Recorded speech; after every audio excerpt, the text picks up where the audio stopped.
Hello, guys, and welcome back to the return of an old series. We're doing stuff I've watched. It is an old series we used to do, which was just like small, casual reviews of stuff I've watched, usually movies, sometimes TV shows. It's been a while since we've done one. I kind of want to bring it back for this new year. I think it was pretty fun. It was pretty lazy, but but you might know it because my most viewed video on the channel is Team Ratakia stuff I've watched, and some of them do good, some of them don't, but it's just a fun thing. Plus, I watch so much movies, might as well give my takes here. Um, the only like, Aiden, have you changed anything from back then about stuff I've watched? Not really. It's still gonna be casual, unscripted reviews. Just very quick opinions and stuff. The only different thing is, like, in the past, as you can probably tell, there's like some B-roll gameplay footage on screen. It'll probably be Yu-Gi-Oh, since that's what I've been playing, but I'll just put that in the background. In the past, I just had like a still image of the poster, which is basically saying, hey, don't watch the screen, just listen. And you can still not watch the screen and listen, but just in case you do want to watch the stream, there's some freaking Yu-Gi-Oh there. um, but it changes depending on what you play. Anyways, it doesn't really matter. So yeah, I'll go over some movies. This specific episode will be an Amazon Prime special because all of these movies can be viewed on Prime, at least Canadian Prime. But I'll be honest, Canadian Prime's kind of dookie compared to the US one, so you can probably watch all of this on the US. But yeah, and all of these are horror movies. If you don't know this about me, horror movies are like my favorite genre. They're like the easiest movie for me to just watch whenever. I don't only watch horror movies, obviously, um, but yeah, it's just the most common one. So let's go over some stuff. First off, we have the movie I watched. I watched it like 2 days ago, I think. It's called Classroom Sits from 2015, directed by Jonas Odenheimer, or Jonas, I guess, judging from the name. Um, it is a found footage mockumentary about a news crew investigating a supposedly haunted classroom where a couple years ago the teacher and a bunch of students disappeared. Now, Aiden, cut to the chase. Is this a good movie? No, it is not. It is really low budget. I think people hate it more than I do. Because I do have a really soft spot for found footage. I don't know what about found footage it is, but like just like I guess the budget restrictions and filming restrictions in general, like an average found footage movie is usually more entertaining than an average horror movie. I don't know. I guess I just kind of like the scuffed aspect of it. Maybe because I'm a stuffed individual too. So it does kind of fall. Also, spoilers, by the way. There will be minor spoilers. I won't be going super spoiler heavy, and if I did, I'll warn you beforehand. Um, but yeah, it kind of follows, like, I guess this is just a general plot line that I didn't really notice before this, but now I've seen like a couple movies that does this, where like let's say a film crew locks themselves into a spooky place overnight to get some footage, and then they get trapped and like they can never leave. Like it's on Grave Encounters. Like I feel like it's in a bunch of mockumentary found footage films. So it follows that classic one. It's in a school. Like I said, the budget's very low, so the scares itself aren't that creepy. Though I will say there are certain moments in the movie that the atmosphere was pretty creepy. I think the ending was kind of underwhelming. Also, there's like a lot of lore in the movie about the ghost stuff, about what happened, stuff about some portal theory for ghost stuff. I don't know if that's real or not. Oh, obviously not portals, but like the theory itself. I just wish they kind of played on it more. Like they established all this like lore about what happened to the school, but you never really find out. It's like the paranormal investigator's like, oh, the professor would never create a portal. He's a responsible guy and it's too dangerous. Then like later in the film, he's like, oh my god, you're right, he created a portal. But then they never like really explained why. So it was just kind of left in the open. Also, I feel like, what's it called? I feel like it doesn't really matter, by the way. Like, this is supposed to be like a super entity, but it just feels like a normal ghost movie, to be honest.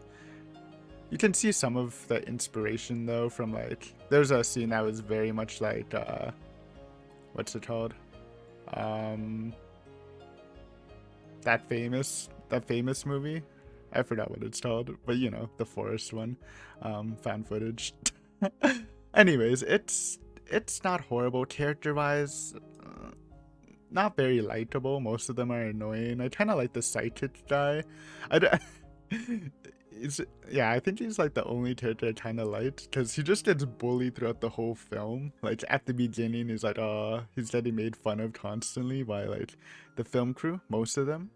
And then like later when shit's going down, they're like, oh, you're the psychic. Why can't you help us? It's like, come on, bro. But yeah, that's about it. It's not great. It's all right. I think I like it more than an average person would like. Just because, again, I like found footage stuff. Also, on the poster of the movie, apparently 2 people rated it 4 stars, which is crazy to me, but that's fine. Anyways, yeah, I'd give this, well, I mean, I guess technically I would give this a 4, but a 4 out of 10, not a 4 out of 5. Yeah, I would avoid it unless you're into found footage, mockumentary stuff. Next movie, we have Circus Kane, 2017, directed by Christopher Ray, who has made really bad movies, it looks like. Dude, you know, no offense, but you know a director isn't great if their main catalog is horror movies and Christmas movies. Like, that combination just says something bad. It's also starring Jonathan Lipnicki. I guess he's kind of popular, right? Is he the... Wait, I don't want to say it. Maybe I'm wrong.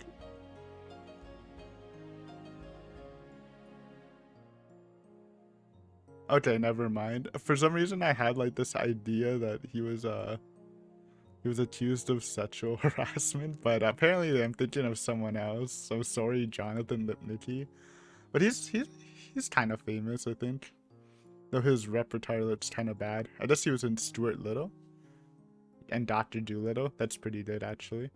Anyways, Circus Kane. What is Circus Kane? It is kind of like a death game survival movie about people receiving an invite to participate in Circus Kane's event, where if you get to the end, you get $250,000. And Circus Kane is this clown that went to prison for killing someone for arson. And is it good? Not really. The characters are super underdeveloped. Like, and I feel like in a death game, you really need to like at least set up the characters better, because it is mainly a character study for and by death game I mean like death game genre is basically like Squid Game, Cube, and stuff. But honestly, the only characters that at least I remember is like the main girl. There's like some guy that had marital problems. There's the Chad Instagrammer. There's that annoying guy that was a super horror fan and kept making horror movie reference. There's the big man who was a gamer. But most of these but I think like the 2 best characters were honestly the big man who's a gamer and the annoying cringy horror guy. Even though I just called him annoying, at least he has a character. Most of the characters just exist. Yeah, his name is Big Ed, by the way. Great name. Just like exist. Like they show like a very brief 30 second like intro for each of them getting the invite. Like like the guy that's having marital problems, but like they don't expand on literally anything. So I literally cared about no one except for the annoying cringy guy and the gamer because they were kind of entertaining. Um, Honestly, the gamer has like one of the best. Big Ed has one of the best lines. It cracked me up. He's like, when shit's going down, like a death game does, by the way. You can probably guess how, by like that brief plot thing I said, that it's how the movie goes down. By the way, oh, it's not just a game. They're really gonna kill you, kind of thing. But when Big Ed was like trying to escape, and he's like, everyone's super scared. He's like, "Oh fuck this! Please send me back. Send me back to my basement." I don't know why. That just freaking kills me, dude. Just send him to his basement, man. Um, but yeah, casting. I mean, characters are pretty bad. Probably the best thing about the movie is the costume design, because some of the monsters look pretty creepy. There's like two creepy clowns. One's more a jester type looking, but they both look really good. The movie is mildly entertaining for a while. It's fun to see some of the games. Like I believe there's like a leapfrog game where like the floor is actually lava. Not really, but like super hot. And there's like swinging axes. That was kind of funny. Um, the deaths were okay. Again, since you don't really care about the characters, they're less impactful. But there's some good ones. Probably the best one would be Annoying Man, who has like, they established he had a heart problem, so they spooked him. He falls on that thing, that game where you like hit with a hammer and like his head cracks and the bell went up and it like beat the puzzle or whatever. That was kind of cool. I just feel like they killed Big Ed and Annoying Guy way too early because again, they're the main characters I was rooting for, so yeah. Not very happy about that. I just didn't really care about most characters at that point. But honestly, it was a pretty decent movie until like maybe the last quarter where Kane, the main villain, gets introduced, and it just goes downhill from there. The movie was already pretty self-aware of the horror genre, making a lot of horror references, but the villain, just something about the villain just quoting horror tropes and stuff is so annoying. He's definitely not as scary as the previous two monsters. It's his monologue goes on for like 10 minutes, by the way. It was very annoying. The ending also kind of sucked. It was like a big twist ending, but there's like no, or there was not enough setup for the twist that you can probably see what was going to happen, and it's just not great. Honestly, I would have given it a 5 out of 10 before, but because of the performance from the last quarter, really made me dislike the movie more than I originally did. So I'm giving it a 4 out of 10 again. Nice. Oh, Aiden only giving 4s out of 10s. I know, I'm sorry. Anyways, for our final movie, we're kind of, I've just been giving bad movies. This one's slightly better. It is 2019's SIW by Adam Randall, who's done nothing really. Starring Helen Hunt, sorry. Very famous actress, and they want you to know it too, because the summary for the movie is Helen Hunt stars in blank movie. And whenever I see that, I'm always kind of like reserved about the movie, because like it seems that they're really selling the star to compensate for the movie's quality. But honestly, pretty goodish movie.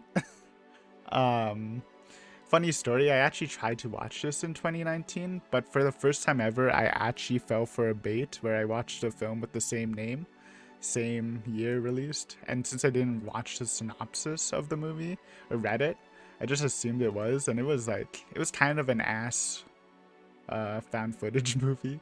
Again, kind of liked it more than the average person because it's found footage, but it wasn't good. And then when I realized it, I was like, oh, whatever, I don't want to watch SIW anymore. But honestly, decent movie. Basically, the movie's about a dysfunctional family with a detective. the wife who's a psychiatrist, I think, or something like that, and like a edgy son, and the wife recently cheated on the husband, so the family's kind of going to shit. And recently the detective has a case where a kid's missing, and it seems very similar to a previous child abductor case who's in jail, and it basically centers around the case and how it's affecting the family and stuff. Like the camera work's good, the acting's pretty good. I don't really like any of the characters, but I don't think you're supposed to like them. And then it does like the spoilers, big spoilers here, by the way, but yeah, so avoid if you don't want to hear. It does the flip thing where it's like, oh, halfway through, let's show you what's actually happening in the house. Because like throughout the movie, it's basically like strange stuff is happening. They definitely show like it feels like someone else is in the house, but I guess they're trying to seem like, is it a real person? Who is it? I mean, it's obviously a real person from what happens, but you know what I mean.